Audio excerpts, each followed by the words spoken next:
Okay, just testing into a dummy load, 1000 watt dummy load, and looking at the current drain on the 10 meter amp. Testing 1, 2.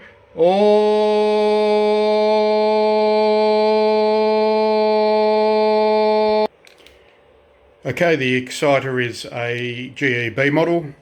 It's around about 13 or 14 watts PEP.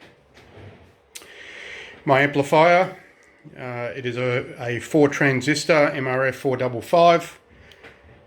Bird watt meter, 500 watt slug. So we're reading on the middle scale.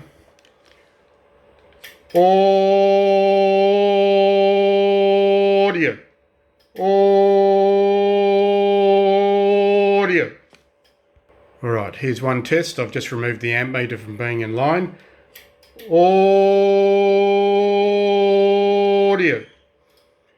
Audio.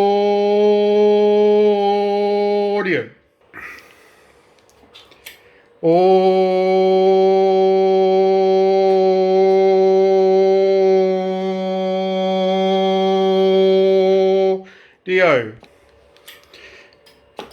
Alright, very nice setup. Designed for 10 meters. Works extremely well elsewhere. And I'm running it through the MFJ tuner on coax bypass into the dummy load. It's just testing purposes only. There we go, nice little setup.